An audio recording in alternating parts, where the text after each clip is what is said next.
welcome to episode 124 of Real Life Ghost Stories. How you do? To kick things off this week, we need to thank our newest Patreon subscribers. We would like to thank Mindy Bloom, Katie Ben-Dixon, Sierra Rose, Holly Gillio, Kimberly Becker-Humes, Kate Johnson, Kathleen Goff, Francesca Gibbons, Leslie Friedman, Monica Fields, Lucy Edwards, Caitlin Cunningham, Angela Hogan, Katie, Alison Moss, Lynx, Benjamin Salinas, Robert Kelly, Debbie Klukas, Meg Alice. Thank you so much for being our Patreon subscribers. We love you. We appreciate you more than you will ever know. And our film review this week. Our film review is The Witch in the Window. The Witch in the Window was released in 2018. It has 5.8 out of 10 on IMDb and 69% on Rotten Tomatoes. Would you like a synopsis? Yes, please. Simon plans to make some profit by renovating and selling an old farmhouse he just bought. Later, he and his son soon discover that the house is haunted by the previous owner's spirit. What were your thoughts on this film? I feel that it was well intentioned, but I would like to point out from the offset that although this is a horror movie, there is no scare at all. There is a moment where I thought, oh, this is really clever, it's going to do something scary, and then it just ruined it. I think that's slightly unfair, because I think it was one of those films where there were plenty of things going on in the background that maybe you wouldn't notice if you weren't paying attention, but then when you do notice, you start seeing more and more stuff going on in the background. However, that very quickly loses its effect, and I agree that it is a horror film that is without the scare factor. But I will say, the relationship between father and son I thought it was very good. Like, I was invested in the two of them as characters. It didn't feel forced. Like, we've watched a lot of horror films recently where the script is horrendous and the characterization and the relationships between the characters is really not there. But this felt very natural. It felt very normal, a normal father-son relationship. And also what I really enjoyed was that when the son approached his dad and said, I think there's something weird going on in this house, the dad did not do the horror film thing and go, oh, don't be silly, we're fine. He was like, oh shit, do you think so too? Which I thought, that's really refreshing, because we immediately have two people who think, oh shit, yes, something terrible is happening, and there's none of that behaviour where it's like, no, don't be silly, no, you're fine, no, it's okay. So I liked that element of it. Yes, and he actually takes proactive steps to keep his son safe by sending him home to his mother, which I think is a horror dad move that Paul will appreciate. Yes, definitely, because we don't see that a lot in horror dads. We see a lot of horror dads being actually quite chaotic and quite flippant with the safety of their families, to be really frank. I think this was probably a really low budget film that had, like you said, really good intentions. They lost it. It was about 15-20 minutes too long. Every time I thought it ended, it stayed going, which I found very strange. Well, you see, I'm going to disagree with you there, because I felt that the extra stuff actually allowed it to be a little bit better than it could have been. I thought if it had been shorter than it was, it just would have been bad, like really badly executed with nothing. Like the good bits of the story got developed towards the end, I think. But do you not feel like then they tried to thread everything together that they had completely not threaded together in the film in those last 20 minutes? Okay, basically what's happening is we're both beating around the bush. The problem with this film is the witch. That is the problem. And actually, the witch was a great concept, because there was a point where they both saw her. She didn't disappear. She was sitting in this chair and they were going, oh shit, do you see her? Yes, I see her. Oh my God, we have to go and find out what's going on. They shine a phone on her. They don't see her in the phone, but they see her in real life, as in the camera on the phone. Really clever. And I literally turned to Dan and I said, I don't know how they're going to get out of this as a horror film. You know what I mean? I don't know where they go from here. And where they went was the really scary witch was a real not scary woman.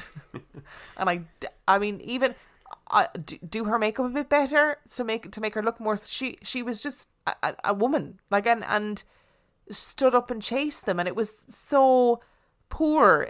Oh God, it was awful. I don't need to see a woman arms flailing chasing after a man and his son after being told this woman died. Everyone in the town thought she was a witch. She was really scary. She looked really scary sitting in the chair, and then she's just a woman. All the confrontations that involved the witch moving in this just reminded me of someone shouting at their partner down the Queen Vic on EastEnders. That's essentially the scariness of it, and that was the most disappointing thing about this film. I liked what they tried to do. I even liked the story they told. It's just any moment that was close to being scary was ruined by the fact that they put no effort into the witch. I wonder if it was a case of them putting no effort or them being limited by budget. I actually thought about this quite a lot in the last couple of days because it frustrated me. Because I thought, wow, this is really novel. Like, they're doing cool things with this film on a budget. And I always think if you're on a budget, less is more. They went down the more route and just fucked it. And I feel annoyed because they actually had good actors. They had good relationships. There was a good storyline. I'm disappointed. I'm very disappointed. I'm almost annoyed. And I really think 69% on Rotten Tomatoes. Really? That's the most disturbing thing about this whole situation. I feel sorry for this film, and I don't like feeling sorry for films. Why do you feel sorry for it? That's a strange way to feel. Because I feel like it's like they did everything right, and the one thing they got wrong stopped it from being an effective horror film. And I'm just like, it's like a rookie goalkeeping error. Yeah, okay, I'll give you that one. So what do you give this film out of 5? I had given it 2.5, but I think it's probably a 1.5, really. Ooh, I was going to give it a 2, just because I thought, you know what, you had great ideas and great intentions, but if you don't have the budget, less is always more. And I did think, like you, I thought The Witch really let it down, really massively let it down. And so they did have, although I'd nearly bump it up to a 3 because they had one great horror moment that I thought, whoa, I did not see that coming. That was brilliant. But then it didn't really go anywhere. So I'm a 2. I'm a 2. Oh, it wasn't the one that was a really great horror moment that was then ruined by the witch. Which brings us to our story this week. Now, I need to... Why are you laughing? Which brings us to the story this week. That was good. I thought you were laughing at me. I thought I had done something. No, I was like, oh. I was laughing at your clearly intentional pun. Clearly intentional. So, Jordana contacted me on Instagram and said, hey, I've just finished reading this book and it really freaked me out. And it's a story about a house in Ireland. And the girls who lived in the house, one of them wrote the book and the other sister sometimes talks about it on TikTok. And I was like, yeah, cool. Like, thanks, I'll check it out. So I went and got the book and I checked it out. And that's the story we're going to be talking about today. And it is the story of the Sharon Rectory. And all of my information for this episode comes from a book called The Haunting of Sharon Rectory by Emma Louise Tully. The link's in the description. Have you ever heard of the Sharon Rectory? No, I've heard of Sharon Rectory. She used to work at my school. That was such a dad joke. Our story begins in Donegal on the 2nd of March 1797. While geographically located in the north of Ireland, Donegal is actually part of the Republic of Ireland. Reverend William Hamilton was making his way from Fanad to Lifford Court House, where he would take part in criminal hearings. He was a magistrate and was locally considered to be a cold, hard man, and had sentenced men, women and children to hang indiscriminately. That would be enough for the local community to dislike the man. But Hamilton had angered people in the community that were very, very dangerous. In 1792, Hamilton had written a piece that condemned republicanism and outlined his pro-British ideals. And this made Hamilton a target for the United Irishmen. For 6 years they had staked out Hamilton, gearing up for an assassination. The United Irishmen had unsuccessfully attempted to murder him in February 1797, after which Hamilton employed an armed guard to escort him wherever he went. On leaving the courthouse this particular evening in March of 1797, Hamilton set off to his own parish with his guard in tow. A storm rolled in overhead and the winds began to howl. To get home, Hamilton had to cross Lough Swilly, but the boatmen wouldn't allow it. It was too risky, they said. Wouldn't be possible until the storm had passed. Hamilton knew he couldn't continue on his journey, so he sought refuge for the night with his friend Reverend John Waller, who lived in Sharon Rectory. Reverend Waller was a well-respected man in the community. He had been paralysed from the waist down in a horse-riding incident and now used a wheelchair. He lived in the rectory with his wife Sarah and an array of staff. What none of them realised was that Hamilton had been followed by the United Irishmen. They tipped off the boatmen not to let him across Lough Swilly, and now were waiting to ambush the Sharon Rectory. The group of men descended on the house and shot through the windows. Hamilton fled and locked himself in the cellar.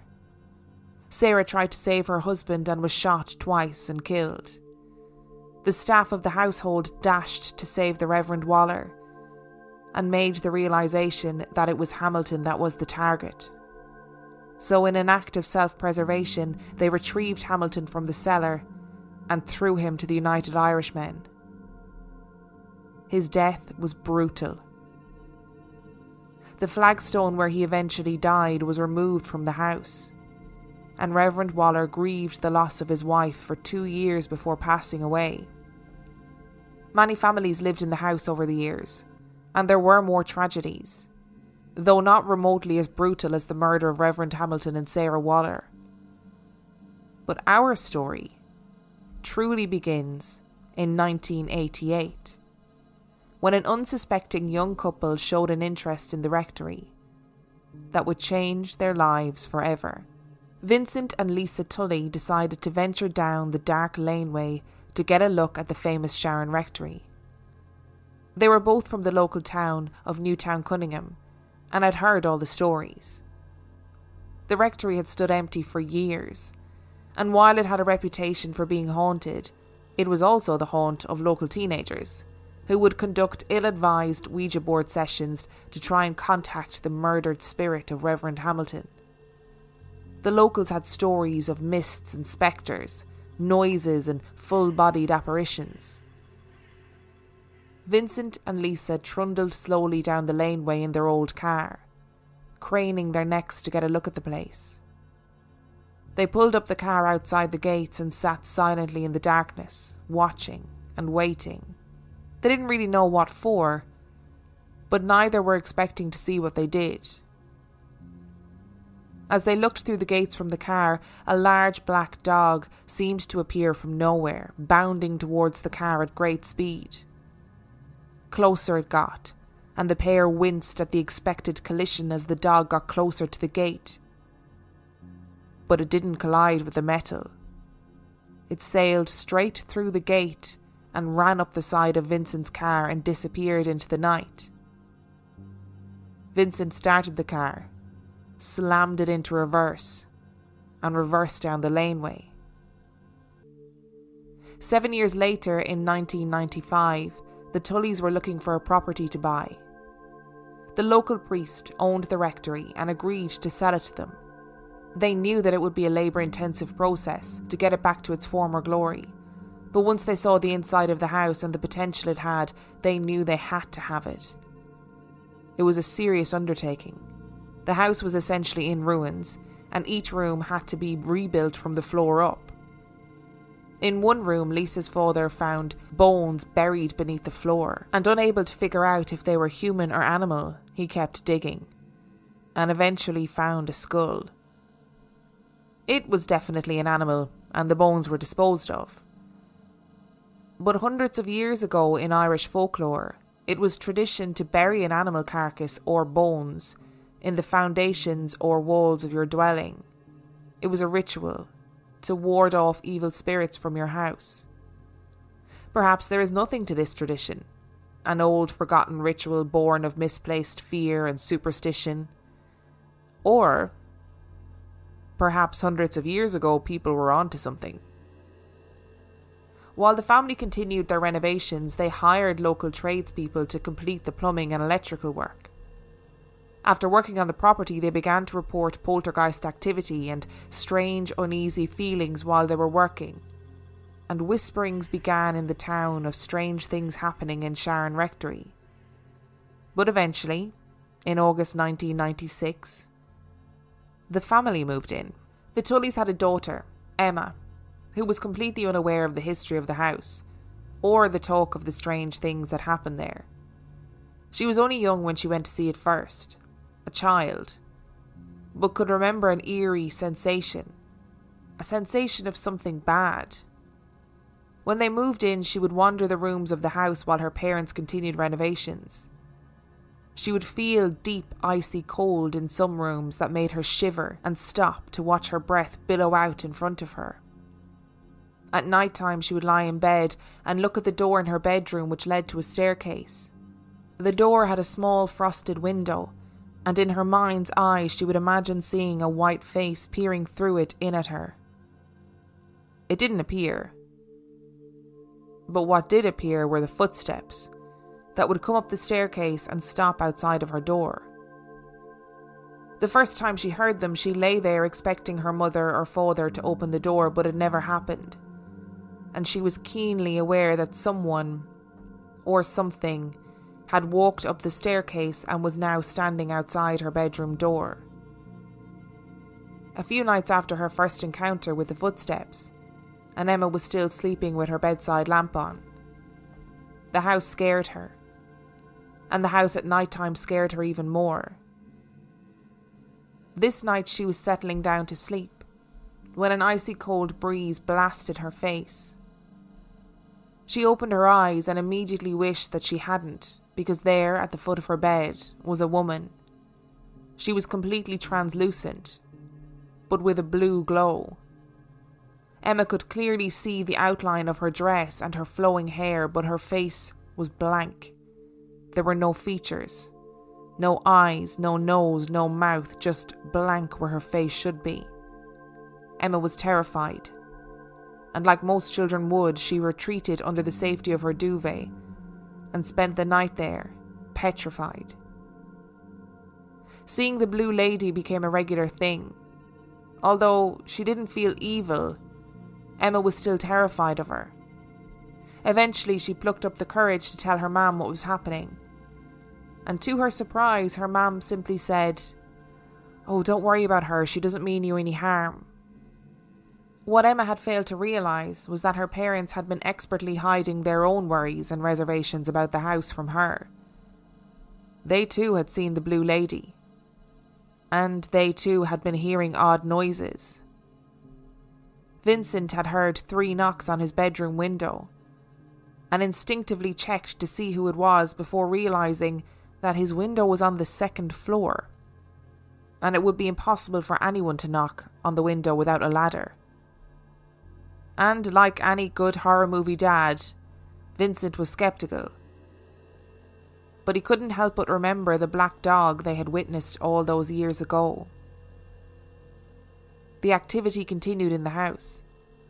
They began to smell the smell of rotting meat in various rooms that would appear suddenly and then disappear. The night would be filled with bangs and knocks. The blue lady continued her nightly appearances and seemed to become stronger, sometimes sitting on the end of Emma's bed and humming softly to her. The family would lie awake at night listening to what sounded like furniture being dragged around the house.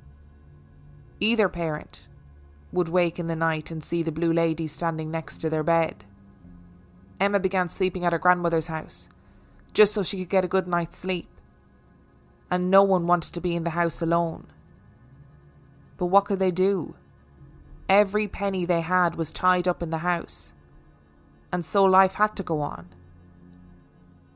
Lisa did some research into the rectory and discovered the horrible fate of Sarah Waller, and realised that it was very likely that she was the presence that haunted their night times. As time went on, the house came together more and more. It began to feel less like living in a horror film. There was no denying that it was beautiful, and it was slowly being reverted to its original glory. They were learning to live with whatever shared the house with them. In 1997, Emma was out playing in the fields surrounding the house with her dogs. She was running with them, back down the lane to the house, when all of a sudden, the dogs stopped and began to growl, heckles raised and fixated on something in the hedge. Emma doubled back, assuming that they had seen a cat or a rabbit, and called them. They didn't come. She went to fetch them, and to see what poor creature they were growling at, when she came face to face with a huge black dog with glowing red eyes. She had never seen a dog like it, and she froze while she stared. It was at least twice the size of her dogs, and was watching her intently with red eyes that almost glowed. She backed away slowly, frightened that it would attack her or her dogs would attack it. The dog suddenly sprinted towards the house and disappeared. Emma ran with her dogs on her heels and breathlessly told her parents what she had seen. They looked at each other. It was the same lane that they too had seen a large black dog all those years before. And the weirdness didn't stop there for Emma or for the family. A few days later, she was cycling the lanes when she saw a figure in the distance moving towards the house. It was a man, wearing a long black coat and a cap. As Emma got closer to him, she realised that his face was not only completely ashen, but it was also expressionless, frozen into a blank nothingness. Emma began to feel a sense of panic rising. There was something wrong with this man, but she didn't know what. She called out to him, "Are you here to see my dad?" He didn't respond. He didn't even react to her calling to him. He just turned and walked away before disappearing completely. Emma blinked, unsure of what to do or who to tell. It would only be years later that she would discover that an aunt who kept horses on the land had seen the same man and had also seen him vanish into thin air. At a loss as to what to do, the family sought advice and help from wherever they could get it. A priest came and said some prayers which quietened things down for a few days, and then, the haunting reinvigorated, the family went on local radio to seek help, and a psychic named Kate arrived, determined to help and find out what she could. She sensed the Blue Lady, but also the spirit of a very angry man. Kate would visit the house on many more occasions after this. People in the community talked. The newspaper wrote articles. Many people scoffed at the family's plight. But in reality, this was seriously impacting their well-being. How long can sleepless nights go on for? And how long can you live while being afraid in your own home? Eventually, they agreed to allow Kate to conduct a séance in the house. The night before the séance, the computer in Emma's room began to flash, her room periodically being bathed in the glow of the monitor. She was more frustrated than scared. The electrics in the house regularly turned on and off of their own accord.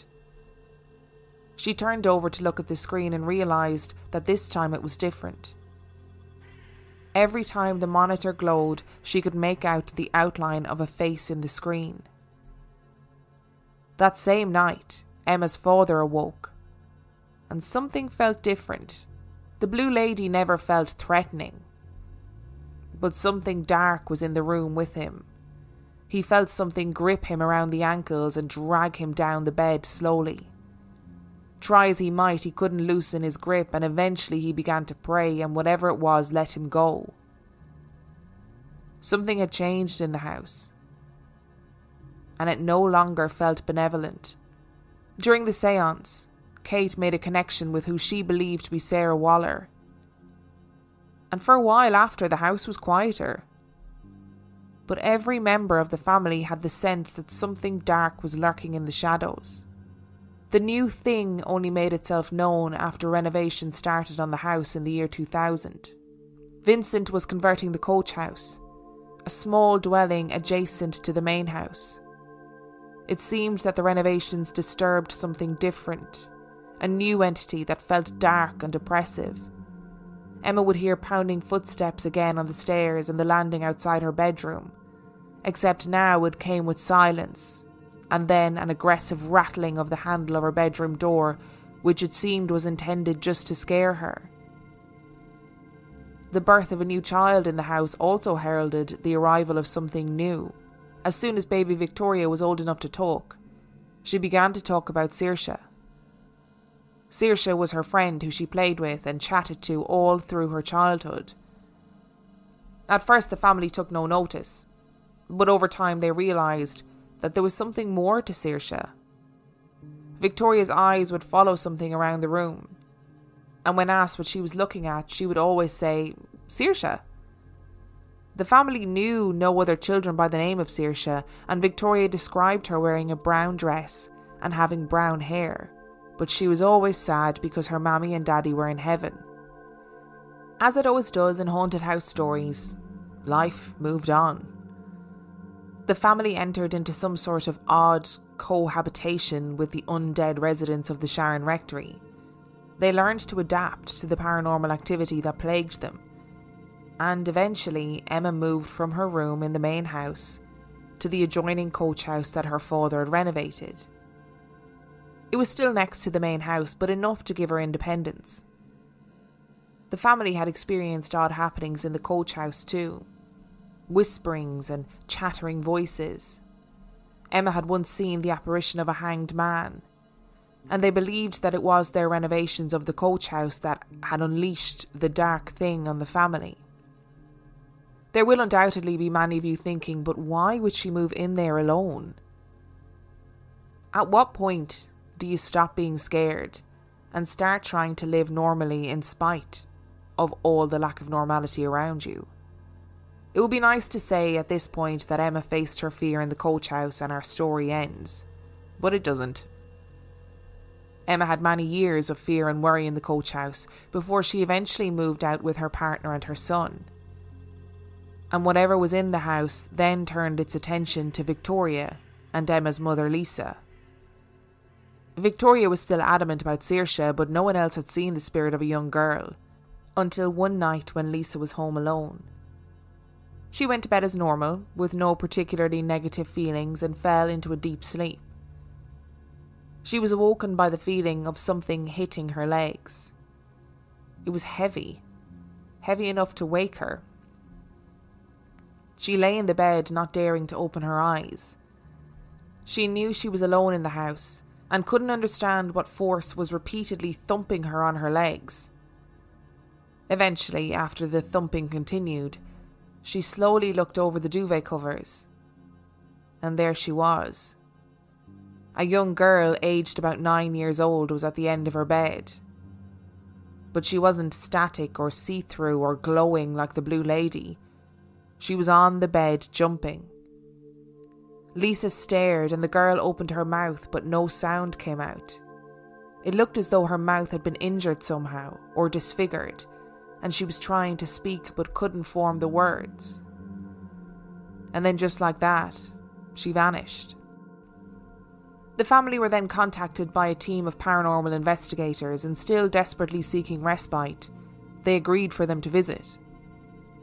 What followed likely felt like a goldmine for the investigators. There were knocks and bangs and disembodied voices and witness testimony. But what followed next for the family was a reinvigorating of all of the negativity in the house. It was as though the attention from the investigation had fueled whatever evil lurked in the house, and again it began to focus its attention on Victoria. She awoke one night to the shrill shriek of the fire alarm. She heard her mother scramble out of bed to investigate and sat upright listening. The alarm would shriek and turn off, shriek and turn off, and her mother assumed the batteries were low, so went downstairs to double check that everything was okay. Victoria breathed a sigh of relief, and then a gruff male voice whispered in her ear, "You got big since you went to school. She was petrified and looked around the room, hardly daring to move. But there was no mystery man lurking in any corner. And then the voice whispered again. Hello. This marked the beginning of an increase in bangs and knocks around the house, and the introduction of a male voice that would whisper and growl in various rooms, and also a child's voice that would giggle and whisper too. The fire alarm continued to malfunction for days. It would beep shrilly, waking the household before stopping again, and try as they might, they could neither figure out why it was happening or get it to stop. When the real fire eventually did start, it wasn't the alarm that alerted Vincent. It was the dog. The fire started in the roof of the old library, and it took the fire brigade a long time to extinguish the flames. The room was a shell of its former self. Vincent was hospitalised as he had suffered a heart attack in the attempts to put out the blaze. When the last embers were dying down, and the family were about to go to Vincent in hospital, a fireman approached them and asked, "Who was the other woman that lived in the house?" She stood on the stairs and watched the room burn down. This was the point that Emma begged her family to leave the house, but her mother refused. They had put their heart, soul and finances into this place, and they were not going to be driven out by anyone or anything. And again, life moved on. Due to changing circumstances, Emma and her now 2 sons, Noah and Jonah, moved back into the Sharon Rectory. The family continued to see things. Lisa was in the kitchen one night and turned to see a perfectly modern young man standing in the kitchen, who disappeared in the blink of an eye. He was so normal looking that Lisa assumed initially that he had somehow broken in, but realised that was probably not the case when he vanished into thin air. Victoria was followed up the stairs by a man on all 4s. But the validation that they were not all going mad came from little Noah.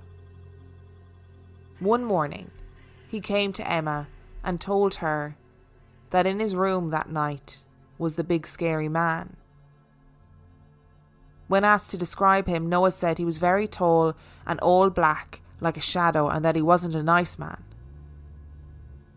Emma's other son Jonah was sitting watching TV one night when he said the dark man with the sharp teeth and the long claws was watching them through the window again. And on it went. The family would see shadows scuttling around on all 4s out of their peripheral vision. Sleep paralysis was and always had been a regular occurrence for both family and visitors to the house. I wish I could tell you that there is a positive end to this story. There isn't. After an exorcism carried out by a paranormal team, the activity continued and has not abated. A psychic medium posited that there was something evil and ancient on the land that had been there long before the rectory was built, and the tragedies that had occurred there only made it more powerful.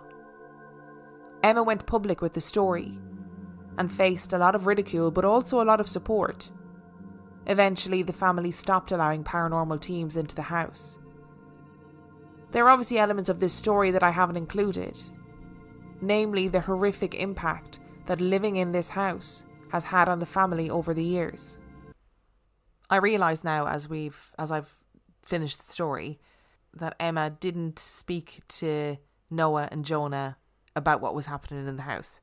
So she didn't say, "Oh, this house is haunted," to the kids, and when they said, "Oh, the bad man is in the room at night time," whatever, she would say to them, "Oh, don't worry, it's just a bad dream." So I just, before anybody is like, well, she's been telling them it's haunted, that's why they're saying those things, I just wanted to rectify that. I should have made it clearer in the story. So what did you think? Whoa. That is a great stuff going on there, isn't there? I mean, not great stuff, but there's a lot of stuff going on there. What a story to discuss. I want to start by talking about Sarah Waller. Okay. I don't know why I was waiting for you to say something then. Yeah, I was like, sure, if you want to start with talking about Sarah, that's fine. Sarah Waller is clearly not an evil spirit. She's there just bopping about doing a spirit in business.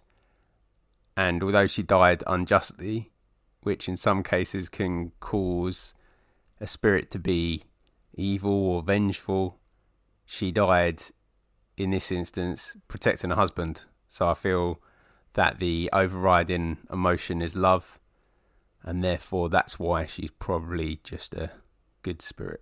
I really feel for her, because that story that I told in the beginning genuinely happened. That's not a local legend or anything. That really did happen, and I think that it was one of the catalysts of, or one of the kind of opening shots of a rebellion at the time. But Hamilton died in a way that I actually didn't want to describe on the podcast, because I know we have small children that listen, so that will tell you how horrifically he died.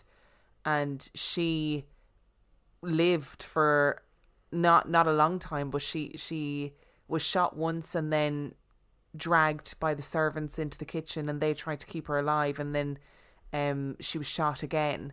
So it was a really horrific incident.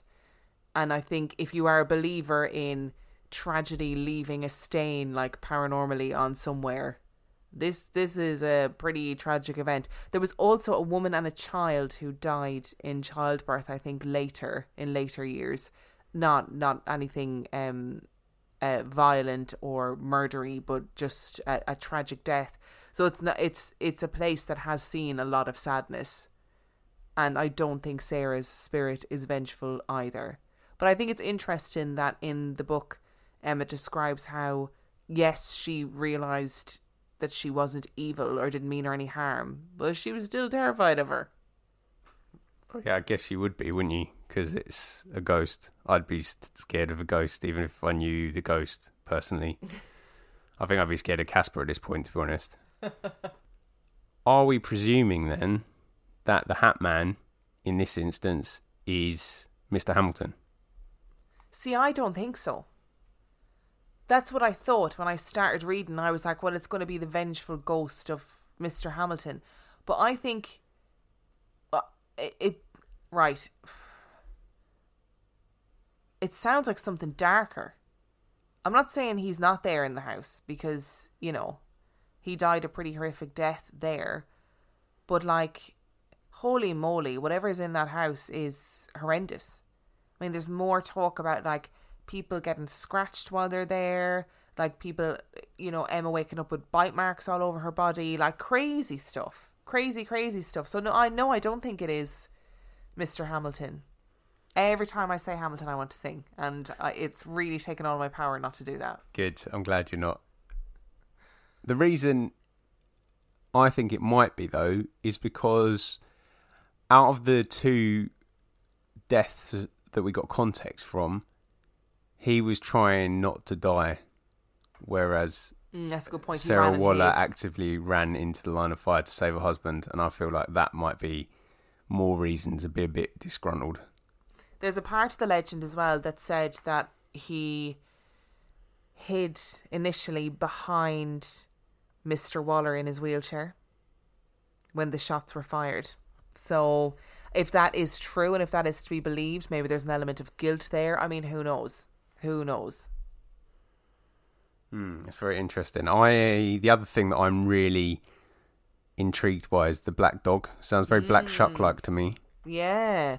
And we've had so many stories. This is the reason why I don't do haunted house stories one after another, because they're all so similar. And I don't mean that in a derogatory way. I mean, people are experiencing the same things everywhere.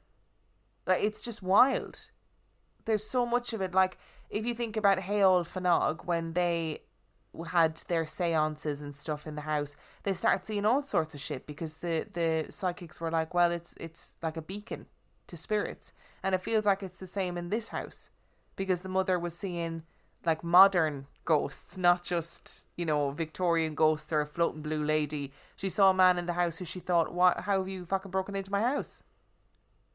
Yeah, I don't know how energy works, but part of me feels like if you're stoking up a thing by doing a seance or a Ouija board, how I feel about those, then maybe you're leaving like a beacon on the veil, so to speak. Yeah, I don't know. And so, like, spirits just see, like, the remnants of it and come through as a way of trying to communicate. I just don't understand where the dog fits in. No, I don't understand either. Because this isn't a ghost pet dog. We're not talking like the one that haunts the cemetery in Edinburgh. No. We're talking about a ghost with glowing red eyes. Very strange. Very Black Shucky. Yes, Black Shuck, if you're not aware, is like a legend in Norfolk, isn't it? Of a giant black dog. But it is, yeah, and it's interesting that these things are also generational, like family members from different generations have seen it.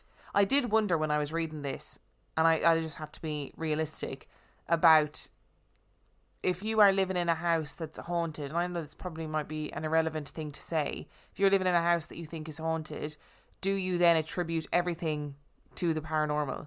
So every knock, bang, every sound, do you go, hey, that means it must be the ghost? I'd say yes, and I also fully understand why. Because if I think about how hard I have to fight to not think that all the noises in our house are a ghost, if I'd actually seen a ghost in the house, that'd be it. Yeah. And this family had seen several ghosts. So, yes, it probably was the ghosts. Probably not an unrealistic expectation at this point, is it really? More proof that ghosts can start fires. So, about that. The fire brigade proved that the fire started naturally. But I wondered if the fire alarm going off regularly beforehand was like a warning that it was going to happen. Oh, yeah, I think you might be on. Yeah. That only occurred to me, like, as I was reading it out loud, because I had written it and not made that connection. And then I thought, well, why would the fire alarm suddenly start going off all the time? Because it's not a constant in the story. It happens in that burst just before the fire starts. And the fire brigade, like, they investigated, and there was a wire in the ceiling that had faulted and set fire. So the ghost didn't set fire. But then the fireman came to them and said, who was that woman, the other woman that lives in your house? See, that's what made me initially think that the ghost had started the fire. But then, thinking about it now, if I was a ghost and I knew I wasn't going to die, and I probably can't feel heat, I'd probably stand and watch a fire because they look amazing. And it's her house. That's her home. Yeah. If we're going with the theory that it was Sarah Waller, that's her home that she's watching burn down. That must be awful. But yeah, I mean, I don't know. I'm no fireman. I have nowhere to go with that. So we're ending that sentence there. How creepy is baby Victoria naming a girl ghost by a name that she's potentially not even heard and following it around the room and having conversations with it? We have so many stories like this about imaginary friends. I can't deal with them, and in the context of this, the wider context of this story, it's even freakier. Like, where is she? Who is she? Why does she rock up so late? Why didn't Emma see her? What's she doing? What she want? I would like to say as well, at this point in time, a massive thank you to the lovely David Keane for providing sound effects for this episode and being a great sport about it. Thank you, David Keane. You are an absolute legend. Or I could just pretend that I had an actual audio recording of the entity that was in the house. But I don't. It was David Keane. I don't mean to shock anybody, but that's who it was. I'm presuming the little girl ghost wasn't David Keane. I wasn't there, so I can't say either way whether it was or it wasn't David Keane. Okay, next 50p Movie Club episode, Dave, you need to tell me, were you the ghost in this house? I'm guessing probably not. But yeah, I can't handle this little girl ghost. Who is she? Why has she just rocked up all of a sudden? Why do new ghosts keep appearing in this house? I don't know. That's why it reminds me of that other story, because it's like they're attracted to it. You know, you've got, so as it stands, we've got the dog, which is whatever that is. We've got the man who knocks around outside with the hat that Emma sees. And the boys gave the extra added details of long claws and teeth. Yeah, you've got whatever. What is that? Whatever that is. But I'm talking about the man she sees in the laneway with the flat cap. Yeah. So and he just disappears, and then her aunt saw him as well. You've got the blue lady, which they believe is Sarah Waller. You've got this wee girl, this Saoirse, and then you've got whatever this entity thing is, whatever this shadowy creature is. Not to mention the young fella that just rocks up in the kitchen a little bit lost. Also the young fella, who in my head weirdly was like Danny Zuko from Greece, and I don't know why I pictured him like that. Because A, it's not modern, and B, Danny Zuko wasn't a teenager in that. I mean, he was pretending to be a teenager, but he was about 40. So I don't know why that was in my head. He definitely wasn't 40. At least. There's something, I don't want to sound too Zach Bagans-ish, but it's almost like a portal's been opened, isn't it? I was waiting for the portal conversation. I don't know how much credence I put into the whole portal thing, but I wonder if that's because in every bloody ghost hunting, paranormal investigation TV show, everywhere they go, there's a bloody portal to somewhere. See, I'm not jumping on the portal train. I'm not. I don't really think that portals. I think portals are a more dramatic way of saying like the veil being thin, and I'm on board for that. I feel like there is a veil between the spiritual world and this world, and I do feel that some places, rather than others, it gets a little bit thin, and it's not always as specific as just having like. Portal sounds like Stargate. That's what it makes me think of. So oh yeah, gotta remember that show. So there's like a physical, there's like an actual door that goes through. I just feel like sometimes the veil just gets a little bit thin, and it can happen in a place, like a location, like Gelfanog, if that's how you say it. Hailfanog. Yeah. Or like this place, or it might just be over a period. Like it just might be for a short period of time. Like it just thins out for a little bit, and that's how I think these things work. I don't buy into this portals thing, even though I've essentially said portals exist. I've just given it a different name, but that's not the point.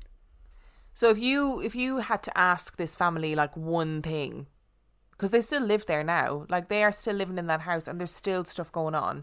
If you're interested in seeing the house, they have a Facebook page that's been only recently in the last like year or so set up, and they have cameras and stuff in the house, so you can go and have a look at it and see just what it looks like.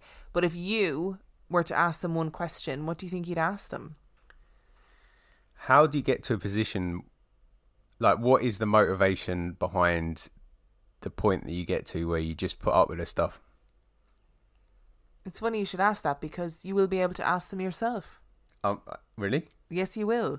Because on Tuesday we will be doing a live stream on YouTube, and in that live stream, the lovely Emma, who still lives in the house, how, I don't know, but the lovely Emma, who still lives in the house, has agreed to come on and have a chat with us about what it's like living in Sharon Rectory and the whole story behind the house. Better think about how to phrase that question so it actually makes sense then, doesn't it, really? Probably a good idea. But if you want to catch that live stream, it'll be on Tuesday, the 30th of March at 7:15 GMT, I think. And I will obviously upload it to YouTube afterwards, so if you don't get to catch it live, like it will still be there for you. But we'll be having a chat with Emma and asking her some questions about what life is like in Sharon Rectory and how they're surviving.